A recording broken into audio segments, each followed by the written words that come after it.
Olá, eu sou Márcia Mon, advogada trabalhista e previdenciarista. Eu sou Thiago Santos, contador e consultor da área tributária federal. Nesta edição do ITC News em Debate, nós vamos discutir sobre os aspectos trabalhistas, tributários e previdenciários do microempreendedor individual.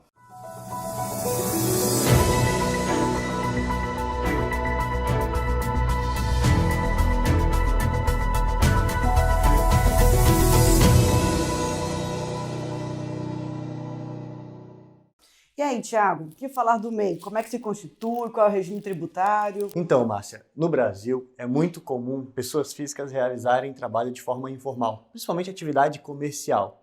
E o ponto de realizar um trabalho informal é que, tributariamente falando, a gente tem alguns prejuízos. Por exemplo, uma pessoa física que realiza atividade de compra e venda de mercadoria com fins lucrativos, perante o regulamento do imposto de renda, ela é equiparada à pessoa jurídica. Qual é o problema disso? Se eu faço na pessoa física, fazendo de forma irregular, claro, num processo de fiscalização, eu poderia ser cobrado os tributos desta operação como se eu fosse uma jurídica. Então a Receita Federal me constituiria um CNPJ específico para isso e acabaria tributando todas essas receitas nesse CNPJ. Para tentar combater esse tipo de procedimento, o que foi feito pela Receita Federal ou pela União, né? O MEI. O MEI, que veio aí desde 2009, é uma forma de tentar trazer para a formalidade essas pessoas físicas que fazem situações de forma informal. Mas a parte previdenciária isso também é importante para a pessoa física, não é, Márcia? Então, isso é muito importante. Nesse regime tributário diferenciado para o microempreendedor individual, para a parte previdenciária, o MEI ele apenas recolhe 5% sobre o salário mínimo. E essa contribuição previdenciária diferenciada dá acesso a quase todos os benefícios previdenciários. E para o MEI poder se inserir, poder se formalizar, o governo dá facilidades, dá vantagens para o MEI, como dispensar de cumprimento de algumas obrigações acessórias, de ter que fazer RAS, de ter que fazer GFIP, de ter que fazer social. Claro, se não tiver empregado, né? Com certeza. Tiago, e como é que é a opção pelo MEI? Então, isso é muito importante, porque existem duas formas de fazer a opção pelo MEI. Na realidade, essas duas formas variam conforme o tipo da pessoa. Por exemplo, eu posso fazer a constituição já no início, ou seja, eu quero constituir um MEI, ou eu já posso ter um CNPJ e quero adotar o MEI. Vou começar pela segunda situação. Eu já sou um empresário individual, já tenho um CNPJ e quero fazer a opção pelo MEI. O que eu tenho que fazer? Primeiro, eu vou entrar lá no portal do Simples Nacional e lá vai ter um serviço para o MEI. É lá que eu faço o enquadramento.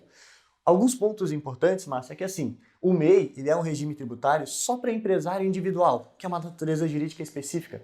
Se eu sou uma sociedade limitada, se eu sou um EIRELI, eu não posso optar pelo MEI. Aí eu tenho que fazer uma transformação de natureza jurídica antes, para depois fazer a opção. É claro que assim, o MEI ele é um regime tributário para uma microempresa. Então, para ser MEI, eu obrigatoriamente tenho que ser optante pelo Simples Nacional. E aí, lógico, como eu vou fazer a opção para um regime tributário, eu tenho que verificar se eu estou de acordo com as condições. Então, eu não posso ter mais de um empregado, que é o que você vai falar mais à frente. Eu não posso ter mais de um estabelecimento, então eu não posso ter matriz filial, tem que ser só um estabelecimento. A minha atividade tem que ser permitida ao MEI e assim a outros critérios que devem ser analisados. Bom, mas a gente também tem a figura de quem está começando. Eu estou informal e quero me regularizar. Aí a inscrição do MEI ou a adoção do MEI é feita direto no portal do microempreendedor. Eu já faço a adesão direto lá dentro. Claro, de novo, eu tenho que verificar se eu atendo a todas as condições. Por exemplo, uma coisa bem importante, eu tenho que fazer uma consulta na prefeitura se ela me autoriza a realizar aquela atividade no local onde eu pretendo. Porque é lógico, senão eu faço a inscrição e não tenho autorização para funcionar. Só que essa situação de fazer adesão ao MEI para quem está informal, é importante também analisar a parte previdenciária, não é? Porque eu posso estar recebendo algum tipo de benefício. Isso pode impactar, Márcia? Isso é um detalhe, Thiago, muito importante. Observem que a legislação previdenciária, ela não traz nenhum impedimento para a constituição do MEI. Ela não traz nenhuma regra. Só que ela tem uma regra geral na Lei de Benefícios Previdenciários, que é a Lei 8.213, de 91, que ela determina que uma pessoa que está em benefício por incapacidade permanente, que é a antiga aposentadoria por invalidez, ela não pode ter nenhum tipo de atividade remunerada. Ou seja, se eu quero me formalizar, me constituir como MEI e eu estou recebendo esse benefício previdenciário, eu tenho duas saídas. Ou eu vou lá e peço o cancelamento do meu benefício, ou, se eu me constituir, o INSS vai lá e vai cancelar o meu benefício previdenciário. Então, é bem complicado, ou seja, não há impedimento mas eu não posso estar recebendo um benefício, né, por incapacidade. Sempre que eu não vão fazer posso uma trabalhar. análise antes, né, para Ele não tem que fazer uma fazer- adesão. Exatamente, para não perder o benefício ou verificar se vale a pena ou não se constituir como um MEI. Márcia, antes da gente continuar, só lembrar para você que está nos assistindo, para fazer a inscrição no nosso canal. É muito importante para a gente, lógico, como consultores e até para a ITC Consultoria. É claro que você vai perceber que no nosso canal a gente tem vários vídeos, seja relativo à legislação tributária federal, a parte previdenciária ou a parte estadual. Então nos acompanhe no nosso canal, né, Márcia? E se estiver gostando, dá a sua curtida aí, não esquece. Bom, vamos continuando então, falando sobre o MEI. Outro ponto importante é que, por exemplo, o MEI, por ser um regime tributário, ele tem algumas simplicidades. Por exemplo, se a gente pensar no Simples Nacional, no lucro real presumido, eu pago o tributo conforme eu vou tendo receita. No MEI não, no MEI é um valor fixo de ICMS, de ISS e de INSS. Exatamente. Inclusive, esse recolhimento é bem importante para a parte previdenciária, não é? É verdade. Então, o Tiago agora, ele colocou um ponto importante. O MEI, mesmo que ele fique inativo, ele é obrigado a recolher mensalmente previdência, ICMS ou ISS conforme a sua atividade. Então, antes de chegar na parte previdenciária, é importante destacar que se a pessoa realmente não vai mais exercer a atividade, seria importante dar baixa nesse MEI. Senão estou gerando débito. Exatamente, está gerando débito. E mesmo que eu vá dar baixa 2, 3, 4, 5 meses depois, nesse MEI, o débito fica lá. Até posso só Claro. te complementar, se eu baixo tendo débito, isso futuramente passa para a pessoa física. Sim. Então veja, não é perdoado, aquele débito volta, mas volta na pessoa física, né? Exatamente, então isso é bem complicado.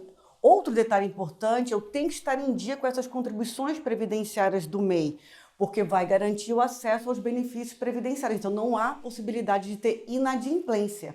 Então lembrando, a contribuição do MEI é apenas 5% sobre o salário mínimo, mensalmente, vai garantir acesso a quase todos os benefícios previdenciários, menos a aposentadoria por tempo de contribuição, que foi extinta agora com a reforma da Previdência. Então, eu teria acesso à aposentadoria por idade e outros benefícios, isso falando direito adquirido até o dia 13 de novembro de 2019, que é quando entrou em vigor a emenda constitucional número 103 de 2019. A partir dessa data, deixa de existir tanto a aposentadoria por idade quanto a aposentadoria por tempo de contribuição e passa a existir a aposentadoria programada, que é uma aposentadoria que leva em conta a idade e o tempo de contribuição. Para o homem, 65 anos de idade, 20 anos de tempo de contribuição. Para as mulheres, 62 anos de idade, 15 anos de tempo de contribuição. Qual é o pulo do gato?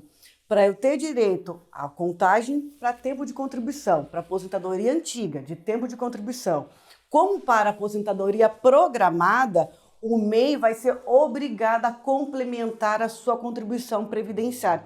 Isso porque ele é considerado contribuinte individual da Previdência. E todo contribuinte individual recolhe 20%, no mínimo, sobre o salário mínimo. E o MEI está recolhendo apenas 5%. Então, em contrapartida ao fato de que um contribuinte individual normal recolhe 20%, ele é apenas 5%, se ele quiser uma aposentadoria programada, ou seja, se aposentar no futuro, ou receber a antiga aposentadoria por tempo de contribuição, isso ele já estava no regime antes da mudança da regra, ele vai ser obrigado a recolher a diferença de contribuição, ou seja, 15% sobre o salário mínimo. Isso o governo tem que divulgar mais para os microempreendedores, porque eles acham ainda que vão ter direito à aposentadoria por idade, só que esse benefício não existe mais. Então, Márcia, é muito interessante isso, porque o MEI, na parte previdenciária, ele tem alguns cuidados. E na parte federal também. A gente sabe que o MEI ele tem algumas obrigações acessórias. São poucas, mas tem. Por exemplo, ele tem a Dazene do CIMEI, que anualmente ele vai informar a receita. Ele tem que ter um relatório mensal onde ele controla as suas receitas. É claro que a quantidade de obrigação é bem menor do que outra empresa. Mas e quando o MEI presta um serviço para uma outra pessoa jurídica? O que acontece com ele? É um problema. O MEI é uma espécie de microempresa optante pelo Simples Nacional. Como toda empresa optante pelo Simples Nacional, não há possibilidade de fazer cessão ou locação de mão de obra. Então, isso é um cuidado que o MEI também deve ter para ele não ser excluído do regime tributário simplificado. Outro detalhe importante é para a empresa que contrata o MEI para certos serviços. Então, existe uma lista de 6 serviços nas quais a empresa contratando o MEI vai dar tratamento como se fosse contratando uma pessoa física. Vai ter que inserir esse MEI na folha de pagamento, na GFIP e no E-Social. Esses serviços são hidráulica, eletricidade, alvenaria, carpintaria, manutenção e reparo de veículos, posso ter esquecido algum, mas está lá na lista de serviços do artigo 18b da Lei Complementar 123 de 2006. Outro detalhe importante, como eu coloquei anteriormente, eu falei que ele é tratado como pessoa física, mas o MEI não sofre retenção previdenciária. E nem federal. IR, PIS, COFINS ou contribuição social não tem retenção quando ele presta um serviço. Não há esse tipo de retenção. Exatamente. Então, ele é tratado como pessoa física, mas não sofre retenção de nenhum tipo.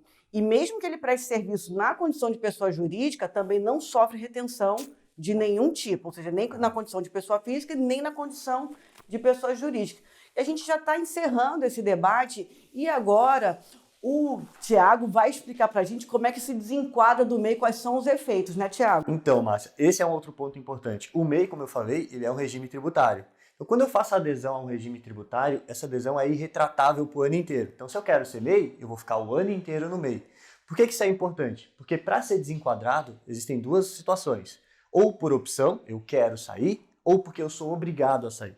Por opção, ou eu faço a comunicação em janeiro, ou se eu fizer em qualquer outro mês do ano, só vai valer para o ano seguinte. Se eu fizer em janeiro, já vai para aquele ano mesmo. Agora, por obrigatoriedade, lógico, eu saio quando eu sou obrigado, eu incorri em alguma situação de vedação. E aí o que acontece? Se, por exemplo, é uma atividade vedada, eu contratei mais de um funcionário, o meu desenquadramento é a partir do mês seguinte. Agora, desconsiderando quem está em início de atividade, se eu vou ter que sair do MEI por causa do faturamento, a gente vai analisar a seguinte situação. Eu ultrapassei o limite anual, que é de 81 mil, mas não cheguei a ultrapassar em mais de 20%, eu permaneço esse ano no MEI, ano que vem eu sou obrigado a sair. Se eu ultrapassar em mais de 20%, aí eu tenho um bom problema, porque eu vou ter que retroagir e vou passar o ano inteiro como optante do Simples Nacional e ter que recolher os tributos com juros e multa. Então, tomar um cuidado com essa opção CIMEI e também as condições de desenquadramento, né, Márcia? É verdade. Bom, nós já vamos encerrando, espero que vocês tenham gostado do nosso debate, continue nos acompanhando. E claro, siga-nos nas redes sociais. E até a próxima!